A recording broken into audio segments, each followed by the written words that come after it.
Okay, let me just check if I am audible. Lindsay, can you hear me? Lindsay, Ambayan. Yes, sir. Thank you, Lindsay. Ray Domagio. Yes, sir. Thank you, Bianca.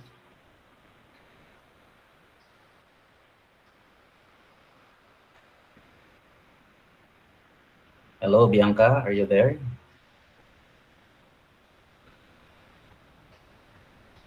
Bianca. Jeremiah. Sir, present, sir. Okay.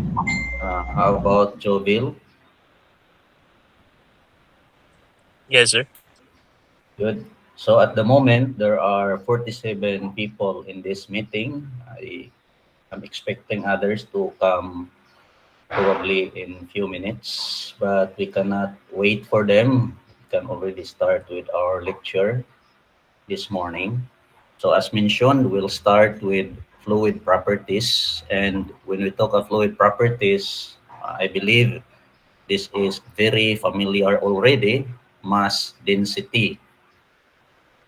Okay, so when we talk of mass density, well, it's simply the value that we can obtain if you divide mass by the volume. So we call it as the density or simply mass density.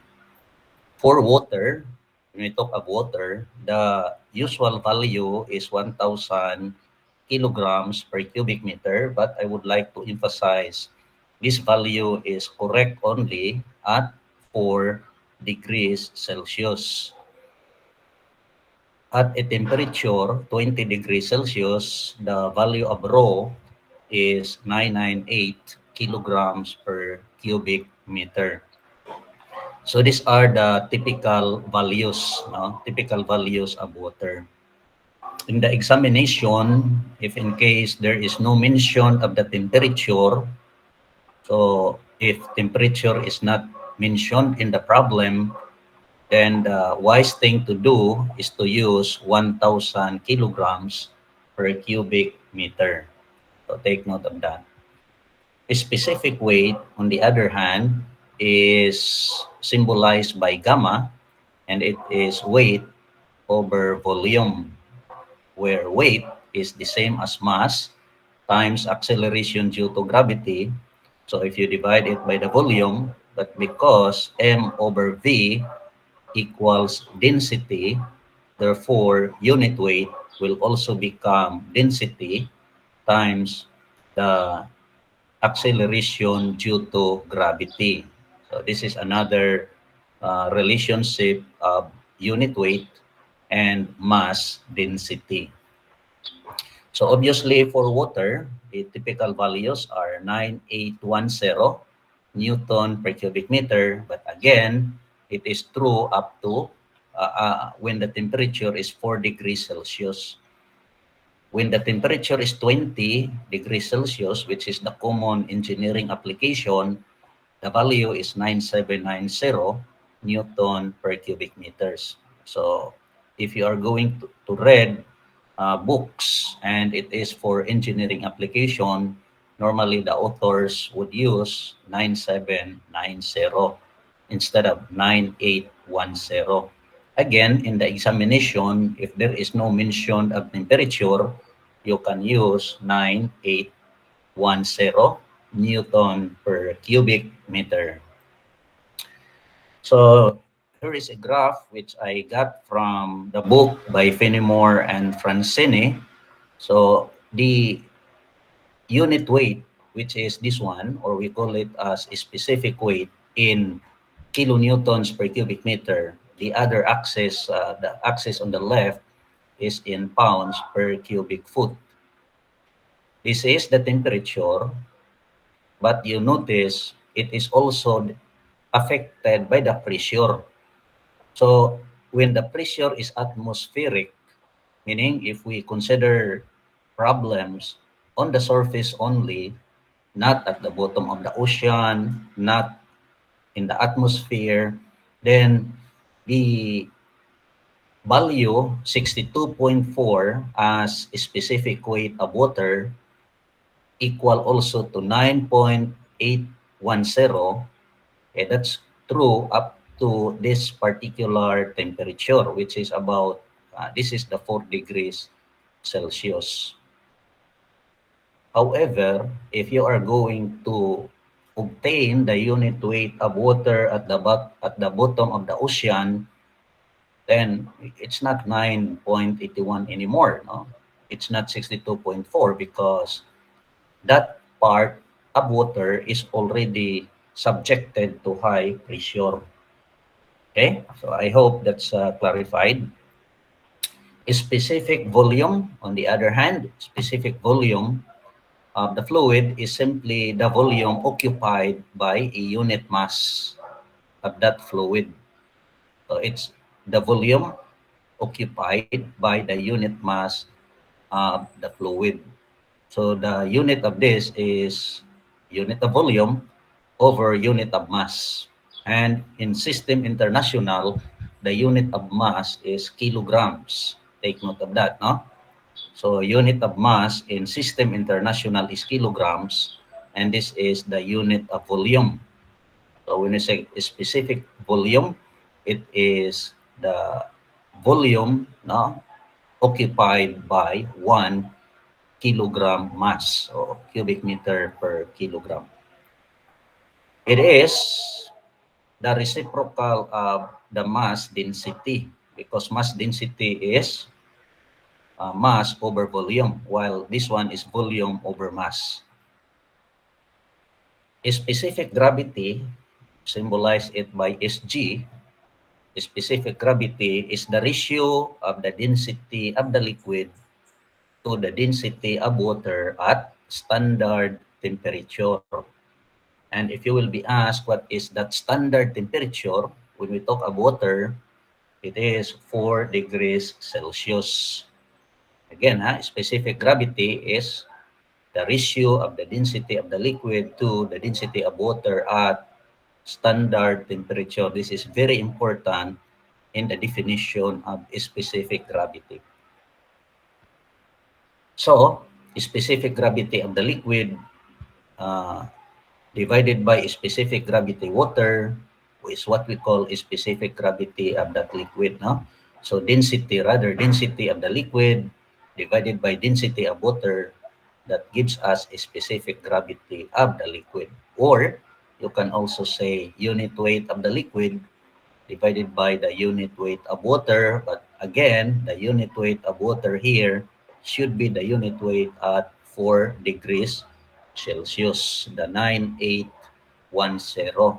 And here it is the 1000. So typical values, for example, mercury, sometimes the examiner will not give this anymore. So by mentioning mercury, the standard value is 13.6.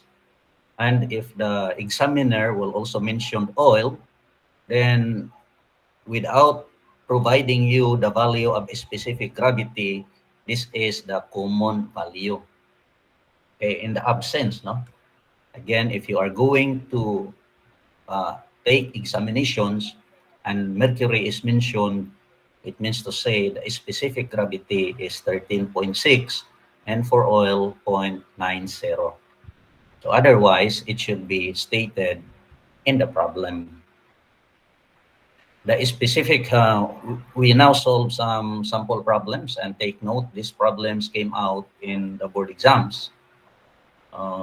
The previous examiners, the specific weight of glycerin is 78.6 pounds per cubic foot. We are asked to determine the density, specific gravity, specific volume, and specific weight in kilonewtons per cubic meter. You see, this problem would become very difficult if you are ignorant of the different definitions of specific gravity, density, and specific weight, specific volume. But now that we are aware of the definitions, I guess it's not difficult anymore. Just a matter of implementing the formulas. So the density is related to unit weight. Unit weight, again, is density, multiply it by acceleration due to gravity.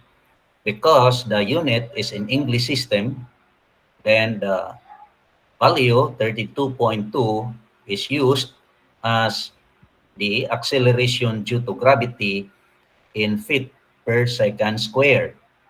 The specific weight is 78.6 as stated in the problem. So we are now having rho or density, which is 2.44. And in English system, the unit of mass is not pounds. Pounds is unit of force. The unit of mass is slugs.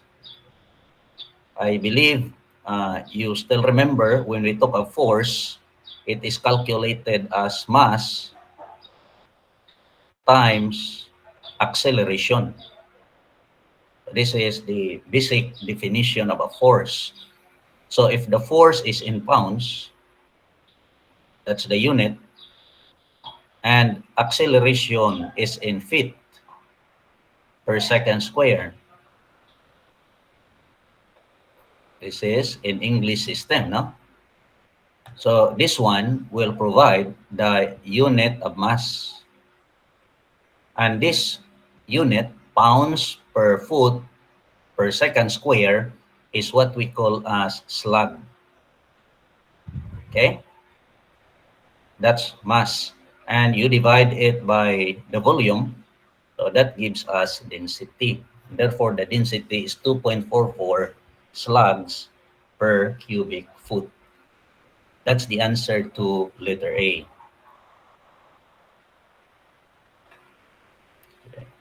Next is specific gravity.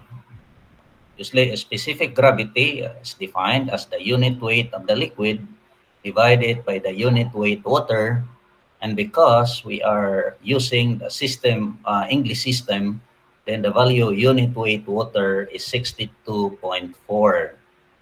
The one that I presented a while ago, no? Kining value. You can see it is 62.4 at 4 degrees Celsius.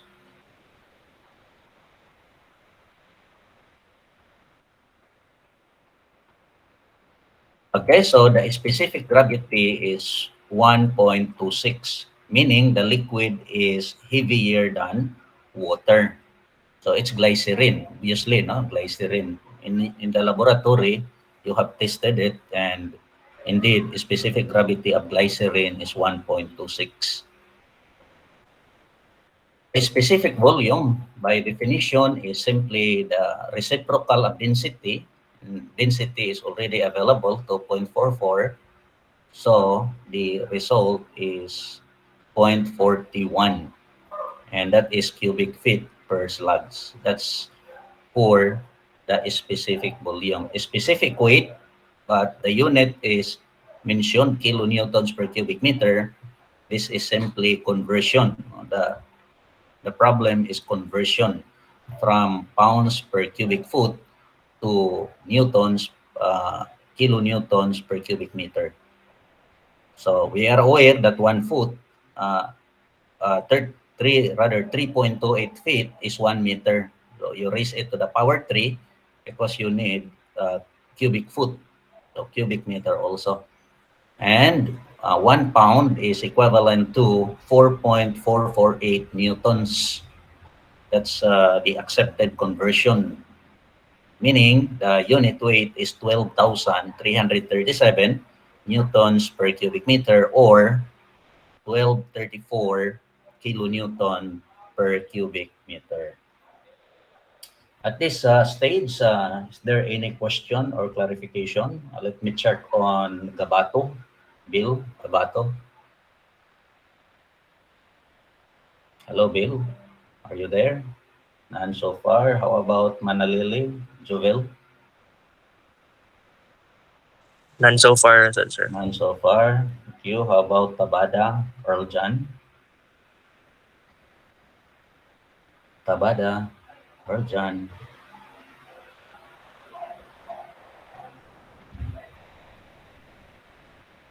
Not there. How about Ethel Garcia? Ethel? Hello, Ethel. Okay, thank you so much. Uh, I think I will not discuss this anymore. Just a repetition. We'll proceed to compressibility of liquid. Now, we have learned, even in the study of solids, we learned that solids deform. In strength of materials, we learn how to calculate the deformation of solids. Axial deformation, it could be shearing deformation. We learn it in strength of materials. Liquid can also deform, but the compressibility in many cases is neglected in the calculations. But it will deform. No, it can be compressed. And there are instances where compressibility of liquid cannot be discarded or cannot be disregarded in some calculations. So when we talk of compressibility of liquid, it is a measure of the change in volume due to the change in pressure. Obviously, no? If you change the pressure, the volume will change, increase. No? If you increase the pressure, the volume will decrease. If you decrease the pressure, the volume increases. So the two are inversely related. And they are related by by the property known as the modulus of elasticity, bulk, bulk modulus, or modulus, volume modulus of elasticity. So that's the another term for it. No? So volume modulus of elasticity or bulk modulus of elasticity, we symbolize it by E sub B. And the relationship is this: the negative sign reminds us that if you change the pressure by increasing it, the change in volume will be negative. So if this is positive and this is negative, the ratio will become negative. You multiply it by negative so that we can always have a positive. There is no such thing as negative bulk modulus.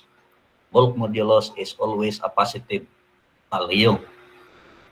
So the negative sign will indicate that the pressure, when the change in pressure increases, the corresponding change in the volume decreases. I hope that's clear. The bulk modulus of liquid can also be used in the determination of the celerity. So when we say celerity, it refers to the velocity of sound in the medium. Sound travels through a medium, and depending on the medium, the velocity also depend, no? Increases either in faster or slower depending on the bulk modulus of the medium. And also the density, as you can see in here. The density is a denominator. That is celerity. Okay, let's analyze this problem. A rigid container having outside diameter of 30 mm, thickness of 5 mm, contains water of height 700 mm. Question is, what will the column length be if the force of 5 kilonewton is applied to its open end by a frictionless plunger? Assume no leakage. Use 2.2 gigapascals for bulk modulus of elasticity. 2.2 gigapascals. I believe you still remember bulk modulus of steel. Pila ka ito yung bulk modulus of elasticity of steel. Okay, most of you probably knew it. Anyway, When we say what will the column length be, meaning what is the new height of the liquid if a force is applied at the open end of the rigid container. By mentioning rigid container, the container will not deform. It will not expand. So the initial dimensions will become as the final dimensions. So here is the diagram. Originally, the height of water is 0.7, but there is a piston or plunger applied at the open end, and a force of 5 kilonewtons is applied. Okay. Now, because of that force, the liquid will experience pressure. And how do we calculate the pressure? We simply divide the force by the area by which it is supported. The diameter is 30 outside. According to the problem, outside diameter is 30, the thickness is 5, meaning there is a net diameter inside diameter of 20 mm. When the force of 500 kilonewtons is applied, I would expect that this level will go down here. And this portion of the liquid is not gone, but it will increase the density because the liquid is now compressed. I hope everybody is following. No? Now, you can calculate the pressure. Obviously, it is force divided by area, where the area is pi r square. And this is in mm. This one is in Newton. So if you divide Newton by square millimeters, we are getting a unit megapascals. I hope we still remember it. No? So megapascals is Newton per mm square. Then we now relate it to the compressibility of the liquid. When we say compressibility, it is negative change in pressure. That is actually the differential change in pressure all over the differential volume over the total volume. If the relationship is linear, then instead of using the derivative of P or the differential of P and differential volume, we now use change in P, that's delta P, then delta V.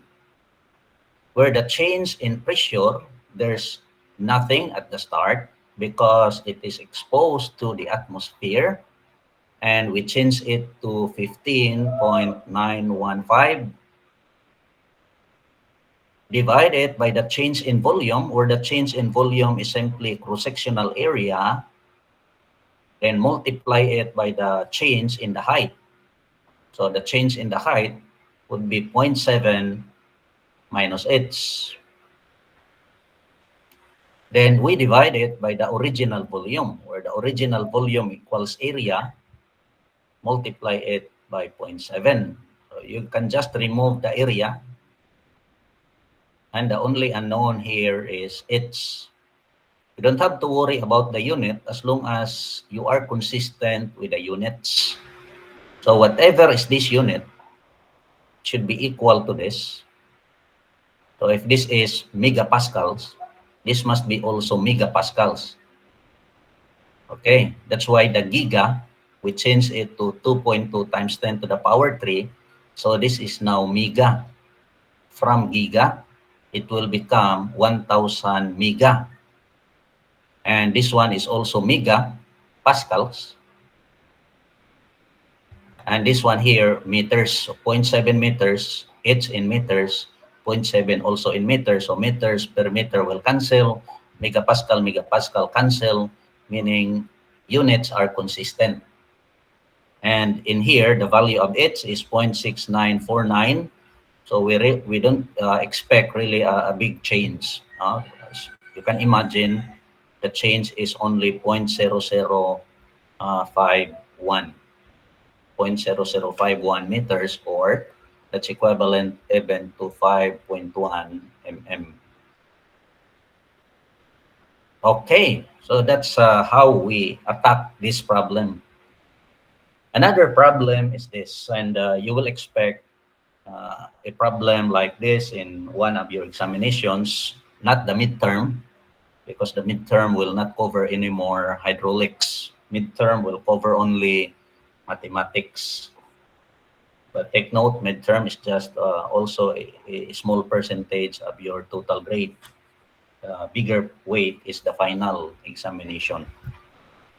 So at the ocean surface, under normal atmospheric pressure, the density of seawater is 1024 kilograms per cubic meter, and the bulk modulus of elasticity is 2.3 times 10 to the power 6 kilopascals. Knowing that the pressure at the bottom of the ocean is 13497 kilopascals absolute. That's absolute pressure. What is the percentage change in the density of seawater between the surface and the ocean bottom? So what is the percentage change in the density? Percentage change meaning the change in density divided by the original density or the reference density, multiply it by 100. That's the question. We're interested of the change in the density divided by density and multiply it by 100. That's it. What is this value equal to? Meaning, we need to calculate for the density at the surface and also the density at the bottom. We divide it by the density at the surface times 100. Then that's it. We have answered a problem. So let's go back to the problem. It says here the density of seawater is 1024 kilograms per cubic meter. That's on the surface under atmospheric pressure. The bulk modulus is 2.3 times 10 to the power 6.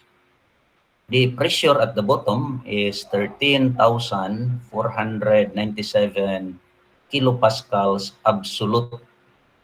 That's absolute pressure. What is the percentage change in the density of seawater between the surface and the ocean bottom? So we begin by identifying the requirement. So the requirement is the differential of density divided by density, or we call this as the change of the density divided by density times 100. Rho is density.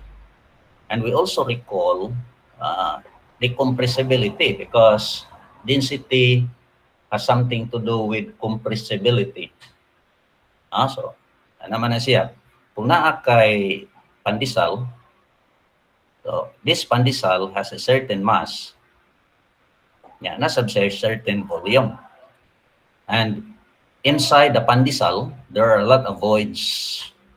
And then you compress the pandesal.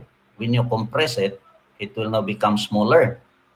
The amount of mass remains the same, but the volume changes. The amount of mass, because we are talking of the same mass of pandesal. But if you compress it, you are removing the air of it. So what remains is the solid pandesal now, assuming that you can really remove the air inside the voids. But you see, mass the same as the original, but the volume decreases because you compress it, then it will become denser. So the density will be bigger. So density 2 would be greater than the density here. Density 1, smaller density. than the second density. Okay? So density is defined as mass over volume, or you can also rewrite it as mass equals density times volume. So if the density will increase, volume decreases. If volume increases, density decreases because mass is constant. Mass is considered, unless you will remove some of the mass. You will remove some of the pandesal. So you will take that out. Then mass is not equal, is not the same anymore. Okay, from this definition of mass, we will try to relate it to the definition of compressibility. How do we do that? Knowing that mass is density times volume. Density varies as volume changes. We can get the differential of mass, and we apply derivative of product. Derivative of product says rho dV plus V d rho, density. Rho is density. Because mass is constant, then the dm becomes 0. And if that's the case, you can now relate the dV over V to the d rho over rho. So from here, you can obtain that. Since we don't have information regarding negative dV over V, and we are interested of this expression, so put it here, put it there. So the dP, the compressibility, will now become negative dP, where dP is change in pressure. This one is pressure, it's not density. And this one is the corresponding change in volume by changing the pressure. So the dV over V, negative, will now become positive d rho over rho. Now, the pressure at the bottom is absolute pressure. This is the pressure at the bottom. So, the pressure at the surface that you are going to use must be also absolute pressure. When the liquid is exposed to the atmosphere, it is, or it has, 0 gauge pressure, but it has an absolute atmospheric pressure. So the pressure is atmospheric, and the value, the pressure exerted by the atmosphere to anything that it gets in contact into is 101.3 kilopascals.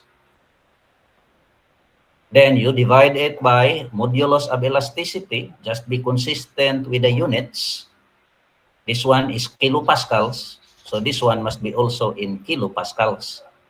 So from the gigapascals, we change it to 1 million kilopascal.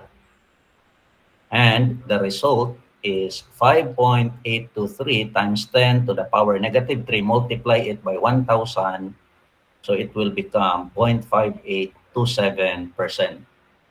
This is the percent change of the density. I hope clear na siya. I would like to entertain questions. If there are questions, let me call on Christian. Yeah. None so far, sir. None so far. That's good. How about Marfil, Jaren? Follow ra, sir. Naka-follow ra so far, no? So, wala tayong problema, ha? Si Rama. How about Rama? Rama, are you there? So, at the moment, there are 79 people in this meeting. So, others are not with us. Of course, they are responsible, no? How about Misa, Rodolfo? Misa, any question or clarification?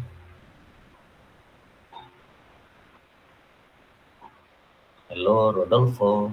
Not there. Flores, Von. Flores. Wala ra, sir. Wala ra. How about Hoyo, Sakarel? None so far, sir. Hoyo? None so far. That's good. Thank you. Next, we discuss viscosity. What do we mean by viscosity? The difference between liquid and solid is that in solid, okay, there is what we call shear stress. So that's solid. The solid, there is shear stress. In liquid, we have what we call resistance to the shear or angular deformation. And such resistance is what we call as viscosity. Okay. So the viscosity of a fluid is a measure of its resistance to shear or angular deformation.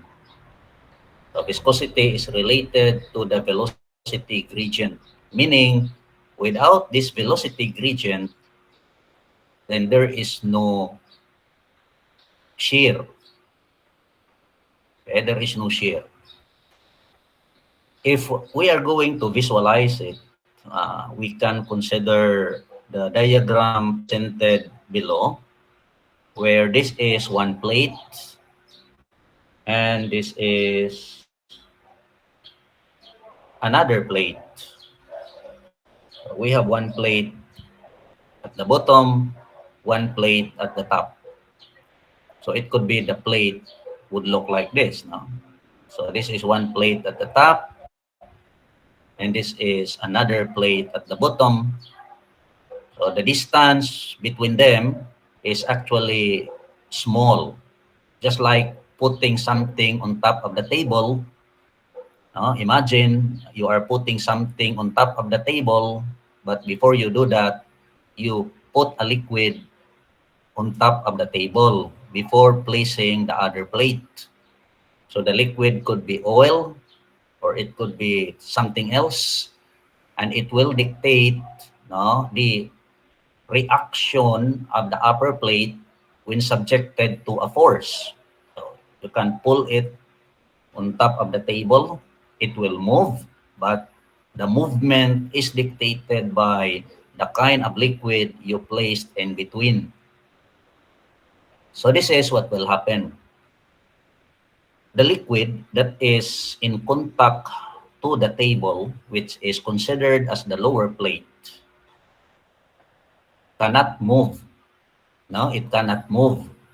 And we call it as the no-slip principle. So it will stick to the table.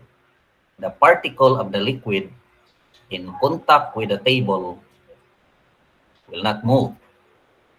Again, no-slip principle. So the liquid also, in contact to the upper plate, will stick. It will stick to the plate. So if you are going to move the plate at this particular velocity, then that liquid will also move with the plate, because again, the principle is it sticks to the plate. So whatever is the movement of the plate, that's also the movement of the particle at the upper portion. Somewhere in between, you have several particles also. And these particles will now move. But the movement will follow a distribution. So in this case, it is considered linear. No? The diagram is linear. But again, it depends on the type of fluid that you will put in between. So if the distribution is linear, it means to say that if you consider a particle at this level, meaning a particle, Let me change another color. If you consider this particle, then that particle will have this velocity, which is greater than the velocity at the lower level separated by distance dy. So the change in the velocity, we call it delta v. If you divide delta v by delta y, what you are getting is a quantity known as the velocity gradient. So it describes the difference in the velocity at a distance dy.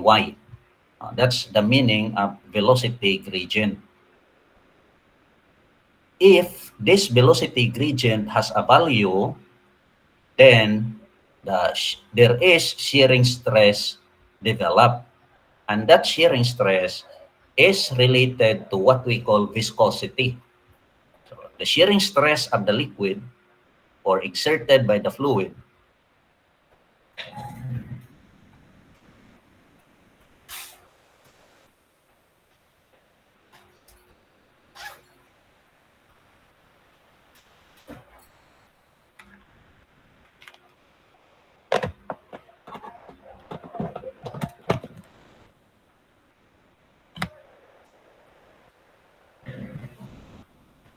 Okay, sorry for that disturbance.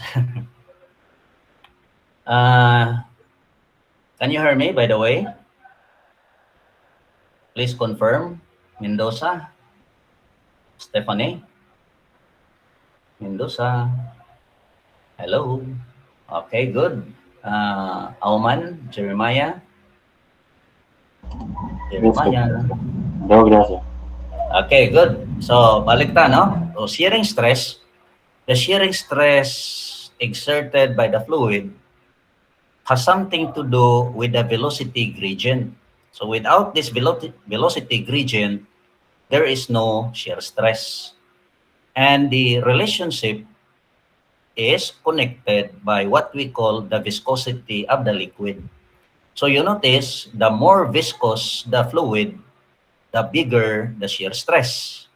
Meaning, if the fluid is viscous, more viscous, then the shear force is bigger, then it will be more difficult to move the upper plate relative to the lower plate. Another test of viscosity is if you have a liquid, you just pour it out, just like water from a container, you pour it out. And if it's difficult to pour out a liquid from a container, it's an indication that the container is more viscous than water. For example, honey, no? Honey is more viscous than water because it will take time to empty the same container if you put honey on it than emptying a container with water. I guess that's also understood. No? It depends, again, it depends on the kind of fluid. So the fluid that we mentioned a while ago is this one, Newtonian. No? Newtonian. But if you are using other fluid, the behavior is non-linear. It would be like this. So we call it as the shear thickening. It means to say that the bigger velocity gradient, the stress will become also bigger. It will increase.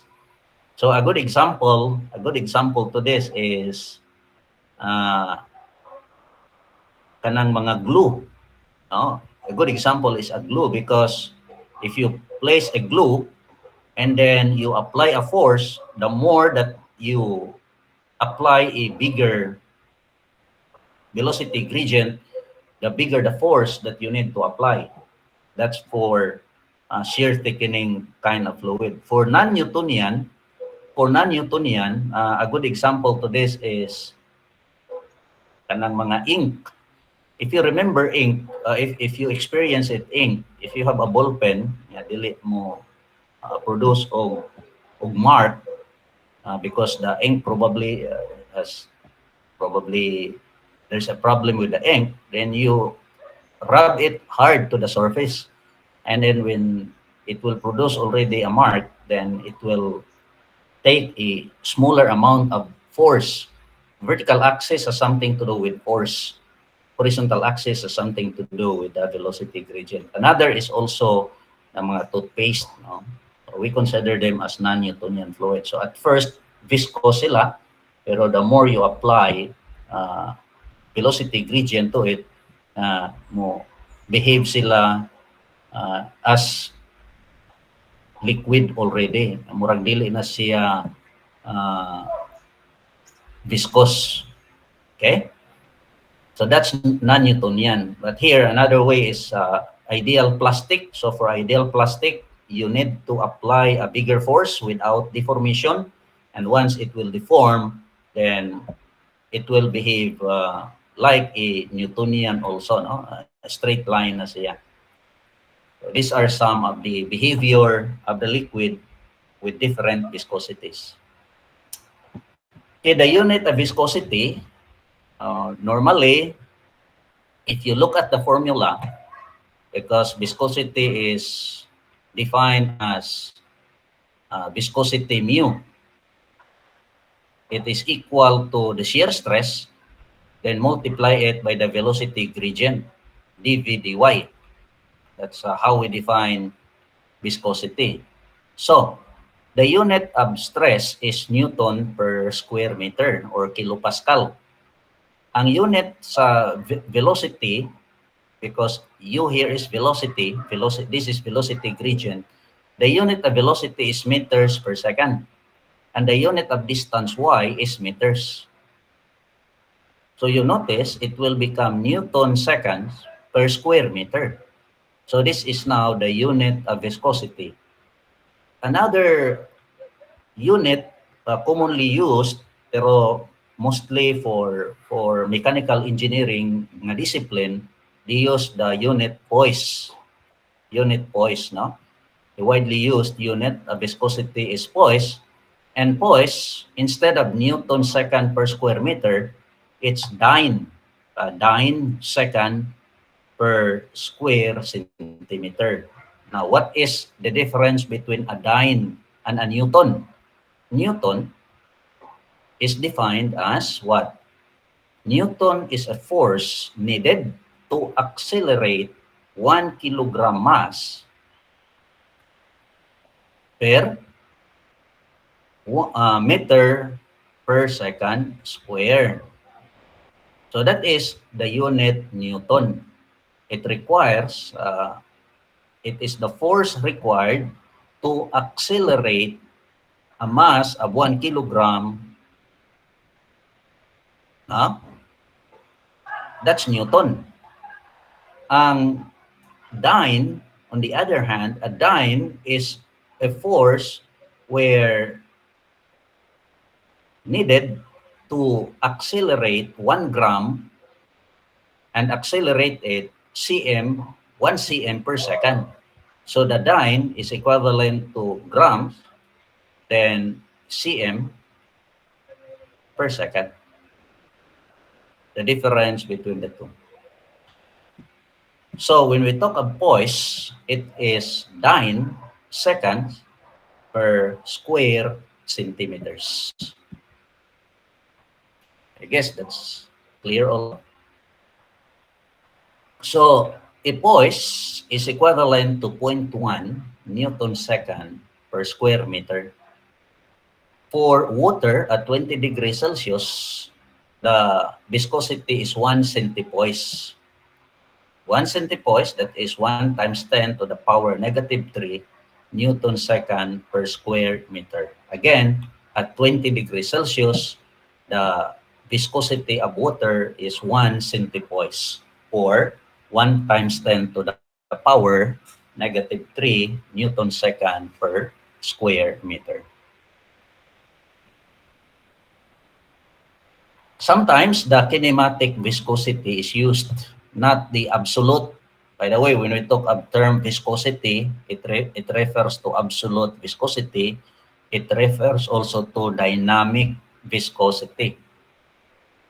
That's the mu, no? That's the mu. We call it dynamic because force is, you look at the unit is Newton second per square meter. When we talk of kinematic viscosity, force is not found in the unit anymore. It is defined as mu divided by the density. So the unit in the system international is square meter per second. In English system, square feet per second. And another common unit is Stokes. That's also unit of kinematic viscosity, and it is square centimeters per second.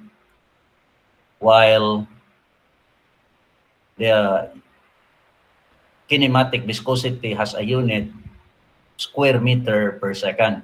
So if you make square meter to square centimeters, then the resulting value is equivalent to Stokes.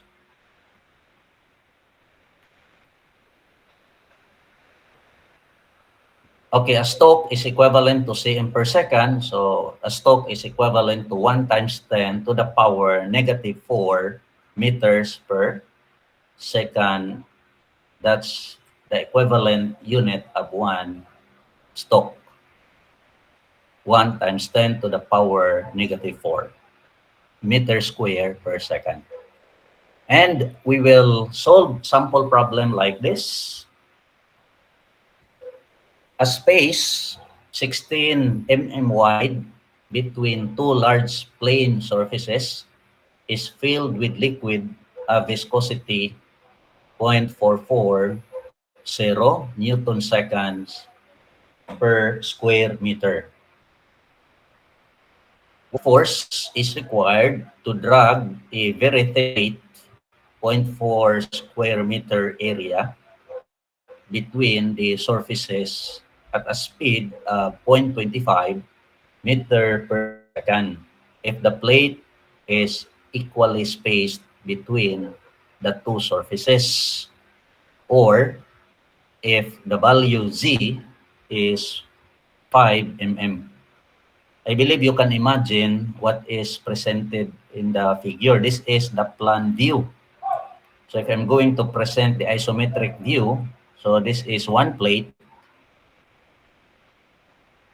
just like our tilting flume, no? And here, this is the other wall of the flume, and then you place another plate in between.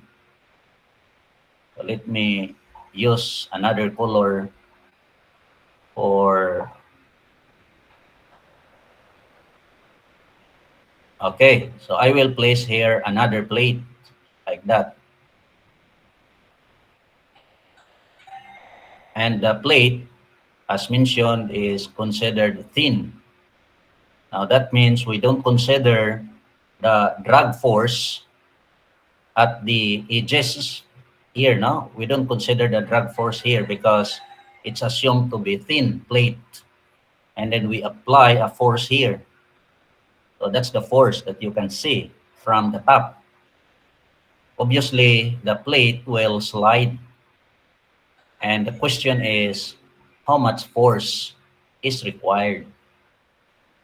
Could you imagine it? Okay, parihara na naaka sa imong aquarium, no? Pero let's say too short for it. And then you put a plate inside, and then you apply a force sliding the plate sideward. So the space is 16 mm. This one here is 16 mm. The viscosity of the liquid is 0.44, so definitely it is not water. Diba? Dili siya water. So what force is required? Now, to calculate for the force, what you need to do is simply calculate the resistance here. And this resistance are what we call shear force. And the shear force can be calculated from the shear stress. Shear force is simply equal to the shear stress, multiply it by the area in which the stress is acting. And the stress will be acting on the plate where the area of the plate is given. No? The area required to drag a very thin plate, 0.4 square meters in area. So the force is simply equal to force 1, V1, and force V2. If the plate is exactly at the center, then I could imagine the force developed here to resist motion is exactly the same as the force developed on the other side. So you just calculate for V1, multiply it by 2 to get the total force. And this is how we do it. The force equals shear stress, multiply it by the area, where the shear stress in a fluid is calculated as mu dV over dy. Dili parehas sa solid nga the shear stress is calculated as labi na kung naa sa beam, no? Katong VQ over IB. But in this particular case, we say mu dV dy, where the value of mu given and the dV dy, if you look at this one, this is the velocity profile. So the velocity here, in relation to that, is the same as the dV dy. Okay, so the dV dy is actually obtained by considering only a small segment. So this is the dy. And then you consider the change of the velocity, because obviously this particle will have a bigger velocity compared to the particle separated by distance dy. So this is the dV. By ratio and proportion, this small triangle is similar to the big triangle, where this quantity represents the velocity of the plate. So the velocity of the plate is 0.25, and the total distance there is 1/2 of 16, because we place the plate exactly at the middle, and h is equal to 16. So the z is 8. Convert it to meters. Multiply it by the area. So what we are getting is the force developed sa upper side. If we refer to the plan view, the force developed at the lower side of the plate, considering plan view again, is also 5.5. Then you sum up the two, or you just multiply 5.5 by 2. The result is 11.0 newtons. Okay? Now, if you place it 5, so if I'm going to adjust the figure, and adere ang plate closer to the other plate, then the viscosity or the distribution would also look like this. So the force here is not the same as the force developed on the lower side. And we just repeat the same formula. Okay, this is the viscosity. This is now the du dy. This is the velocity gradient. Okay, where the velocity again is 0.25. This velocity, this is 0.25, but this one becomes 5. The other side is 11. This one is 11. This one is 5. So here, 11, this is for the upper side. Divided by 1,000 to convert it to meters, the result is 4.0. And FL, 0.44, 0.25, this time the distance is 5. So we expect a bigger force. Then the force will increase. Okay? The force will increase. So 12.8 newtons. So at this stage, I would like to entertain questions or clarifications. If there are some things you want to be clarified.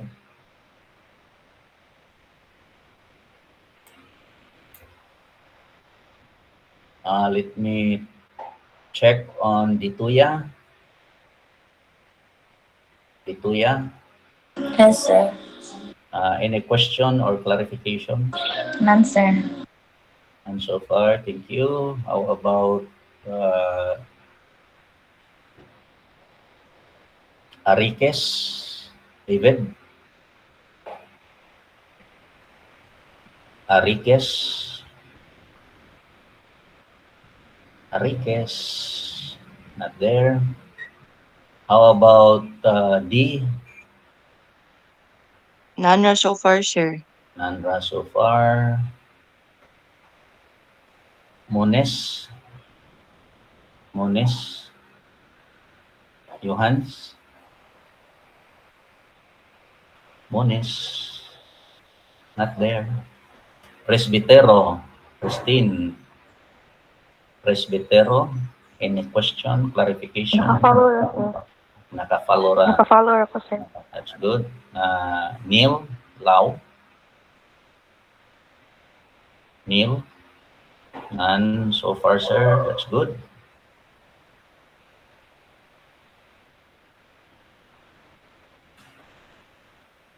Pukanan. Stephanie. Pukanan. Any question so far? Pukanan? Not there also. Okay, so here's another problem. A velocity distribution in a 0.75 mm diameter pipe is determined to be, so this time the velocity profile is not linear.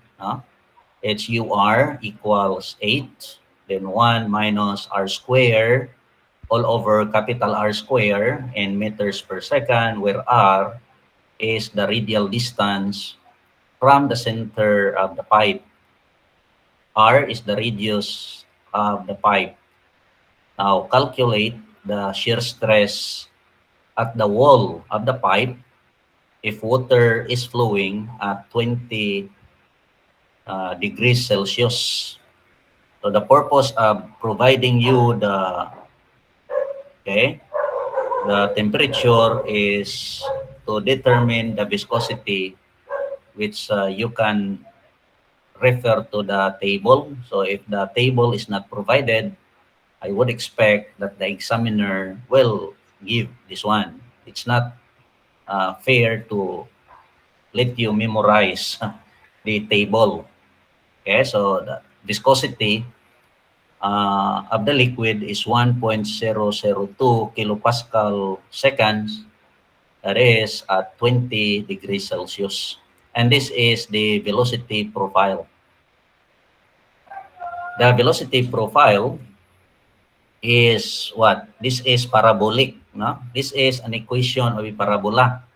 I hope we remember it, because this quantity raised to power 1, while this is raised to power 2. So it is a parabolic curve.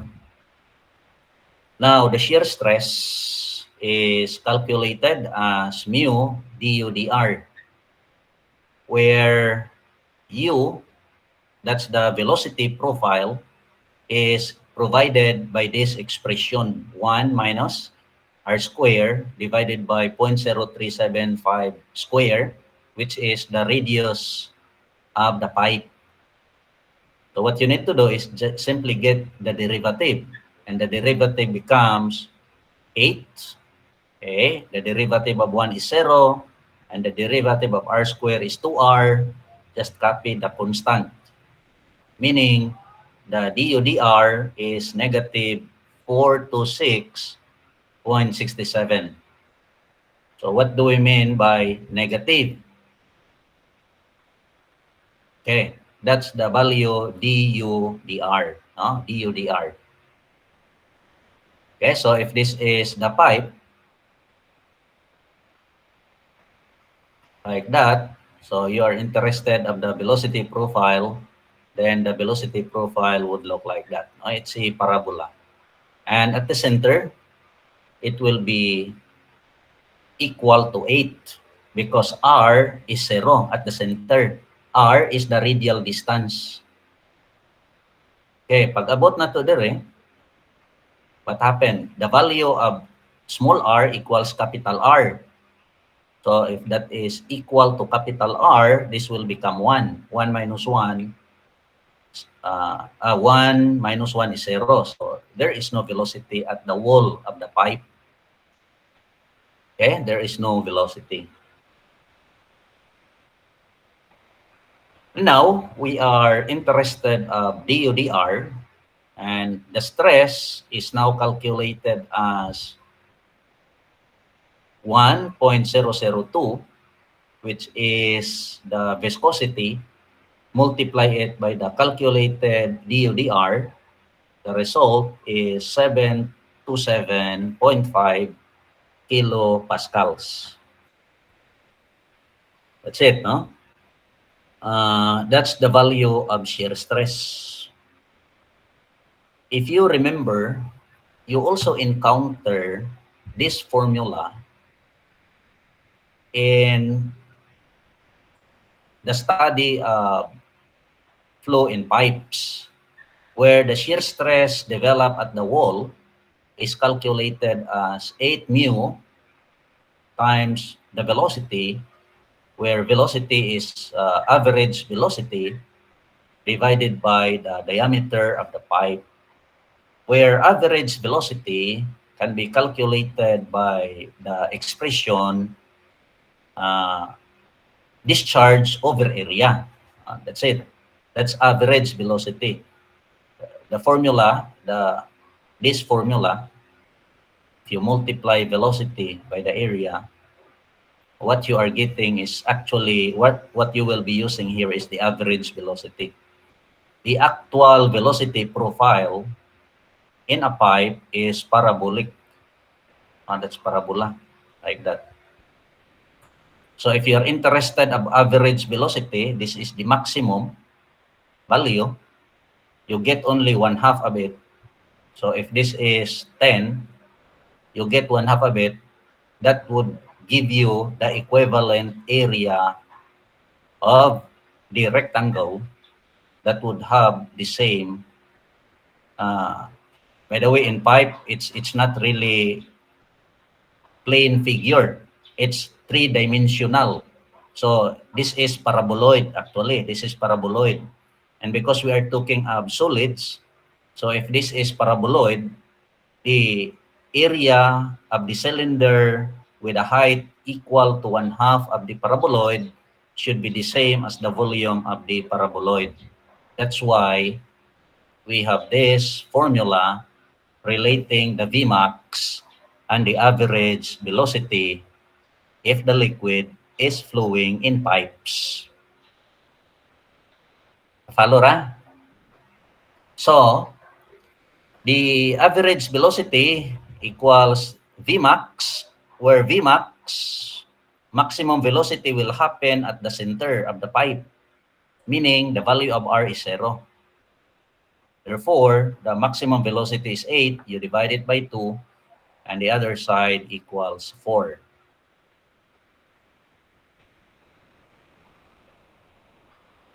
Then you now apply shear stress, 8 times viscosity times average velocity, divide it by the diameter. Still, you are able to get the shear stress developed at the wall of the pipe. Okay, ra? Is that understood? That is viscosity, no? Viscosity na siya. I will not discuss this anymore.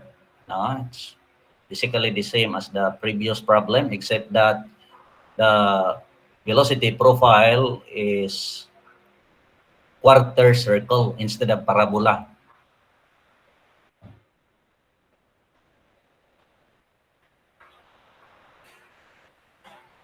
Okay, this one. How about this problem? A piece of pipe 10 inches long weighs 4 pounds and having inside diameter of 2.55 inches.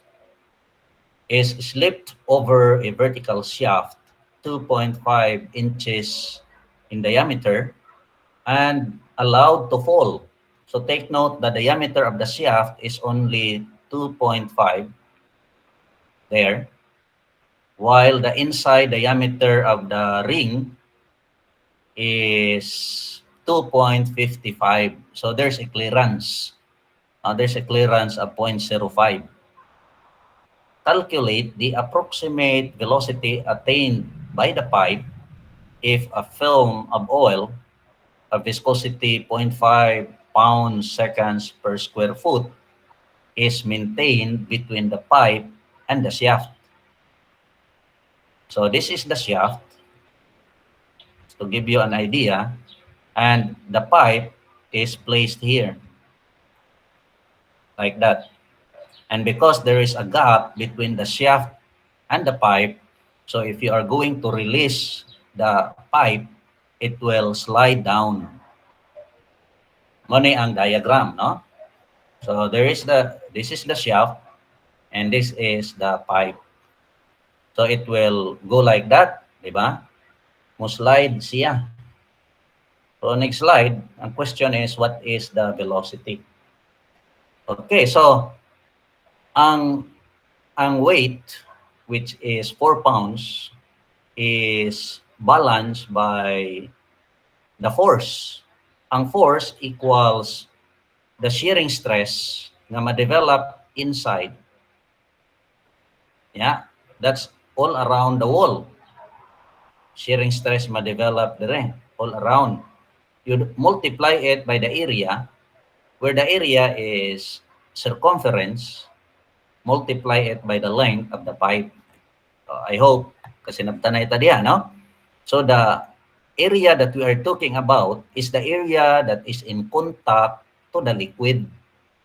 And that area equals the circumference multiply it by the length, where the circumference that we are calculating here is the inner circumference. That's why we have here pi di, that's inner diameter. Then multiply it by the length of the pipe. Okay. By utilizing this equation, you are assuming that the velocity is constant, meaning there is no acceleration involved.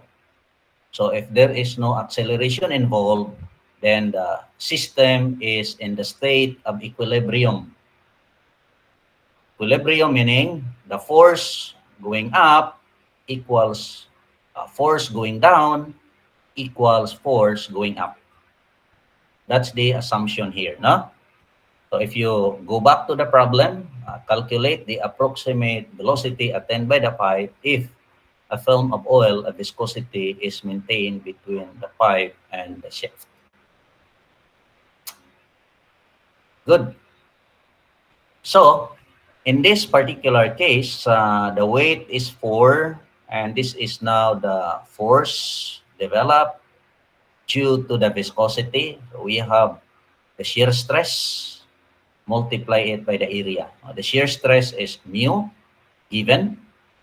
This is the dV, dV dy. The dV dy, so if this is the shaft, and this is the inner part of the pipe, so there is a gap between them. And if there is a gap, this gap here, then this is the velocity profile.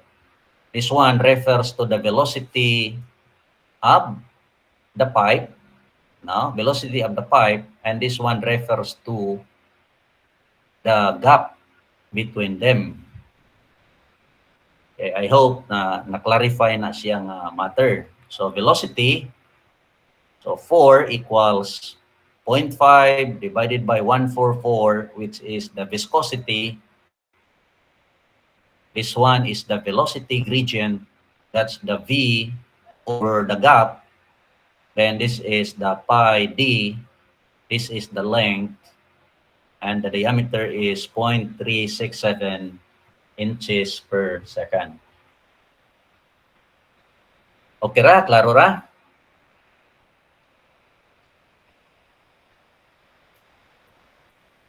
Okay, we still have 13 minutes left. So I guess we can still review another property of liquid, and that is surface tension. No, surface tension.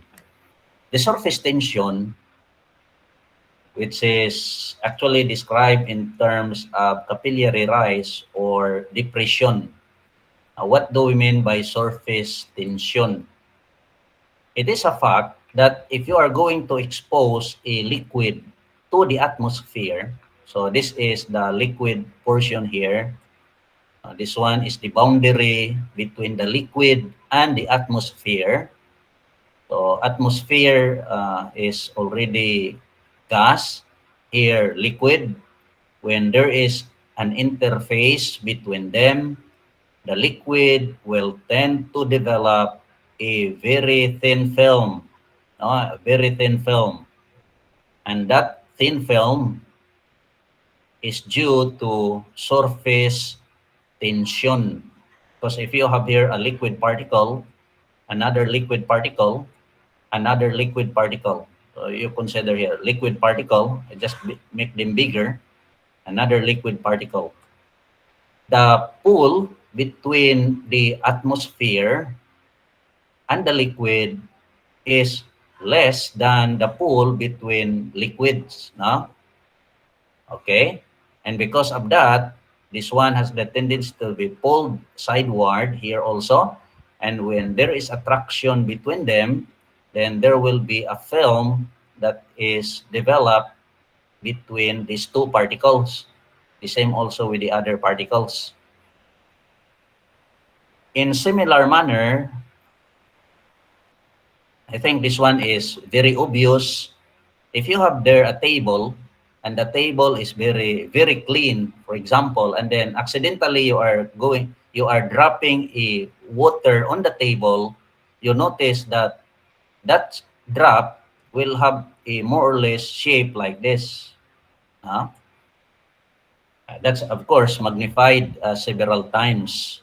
So there will be a kind of droplet that is formed on the table like this. Strictly speaking, that because this is water, it could have been collapsed, no? But it won't collapse because, again, this portion is exposed to the atmosphere and there's a thin film that will bind the liquid particles. That's why you could form some kind of droplet. Or the other way, imagining it, if this is a ceiling and then there's leaking of water, assuming there's a leak here of water on the ceiling, before the water will drop, you can observe a shape that would look like that, no? Of course, that's also exaggerated, but I guess you understand what I mean.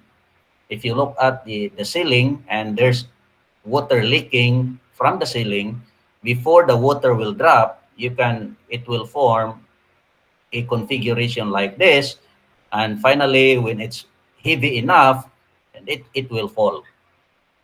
So this one is possible because, again, once the liquid is exposed to the atmosphere, there will be a very thin film that will be formed around it, and that will prevent the water from collapsing. It won't collapse. Okay? Now, that is due to what we call surface tension. And when we talk of surface tension, if you are going to perform this experiment, a water and a mercury, and you are going to insert a very small tube, you cannot observe this if the tube is big. You use a relatively very small tube, say the diameter is 2 mm, that's small enough. You will be able to see this capillary rise if the liquid is water. Reason for that, water is more adhesive. The adhesion the adhesion characteristic of water is greater than its cohesion property. So adhesion is greater than cohesion. When we say adhesion, that is the ability of the liquid to be attracted to another material. So in this case, the glass tube. So because water is more adhesive than the cohesive property of it, it will be attracted more to the glass tube. And because of that attraction, it will tend to go up. And as you can see, this is the shape, no? Because it will cling to the glass tube. Here, you can see it will also have a shape like this because the water particle will cling to the glass tube. But mercury is more cohesive. The cohesive characteristic of mercury is greater than its adhesive behavior. That means if you are going to insert a tube, mercury will be attracted more to the neighboring mercury instead of it will adhere more to the tube. So if you insert it this way, since there is no more mercury inside, mercury is outside, so this portion will cling more, it will be attracted more to the neighboring mercury rather than to the glass tube. So in similar manner, this one here, because the pull on the other side would be greater than the pull exerted by the glass tube to the mercury, so the mercury will have a shape like this. That's the difference between the water and mercury. I hope nakasinabtanay tadiha. So if you are interested of determining the capillary rise, then this is the free body diagram that can help you. There is a force exerted by the liquid to the glass tube. And that force is what we call as the surface tension. We symbolize it by sigma. Okay, the lower portion, what is presented, by the way, in that diagram is the free body diagram of the water, which is inside the tube. That's the free body diagram of the water. So you can imagine at the top, the water is exposed to the atmosphere. So if I'm going to ask you, what is the pressure developed at the top? The pressure developed is atmospheric, right? Atmospheric pressure. What is the pressure developed at the bottom?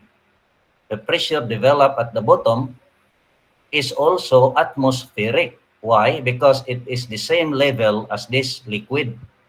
So whatever is the pressure here, since the liquid is connected, that would be also the pressure at this level. Meaning, this pressure and this pressure equal. If you multiply it by the area in which the pressure is acting, the result is force. But that is exactly the same amount of force developed at the bottom. Therefore, in the analysis of the equilibrium aspect, the two forces can be discarded. Okay, what else? On the sides, here on the sides, there are forces developed, and we are aware that the force due to the liquid is not constant. It is triangular. But on all sides, there are also triangular forces. So again, the forces developed at the sides would also balance each other. Do we agree each other here? Let me check. Representative lang, not all of you. Si Rosero, Rinso. Naka-follow rata, Rinso? Hello? Wala si Rinso. Yes, sir. Good. So, naka-follow ra siya. How about Kia Aguho? Yes, sir. Naka-follow ra, sir. Okay, naka-follow ra. Good. Si Baguio, Madeline. Baguio? Hello, Baguio. Wala, basig to sa Baguio si Madeline. Okay, so, well, unfortunately, we don't have enough time left. So probably I will discuss this next meeting. That is for capillary rise, no? I guess that's it for now.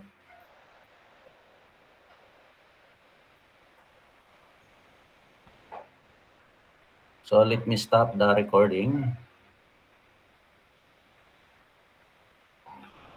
Any questions so far or clarifications? Questions, clarifications? None according to Rafter. Tamil, wala sir, good. By the way, I'm not sure what's the update of the transport strike. Your class president or representative actually asked me about midterm, no? We decided to have our midterm on March 11, but it depends on the update of the transport strike. Now, if in case it will continue up to March 11 and not everybody can go to the campus, then it would be wise to postpone the exam. But if we can already travel on Saturday, and we will continue with our examination.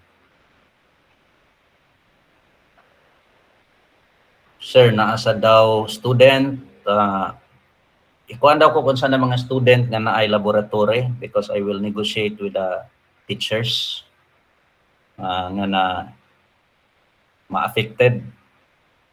Okay? So naay di maka-attend kay naay laboratory, please inform me who are these students and who are the teachers concerned. Okay, I guess that's it, and be safe. Bye-bye for now. Bye, sir. Thank you. Thank you, sir. Okay, bye-bye.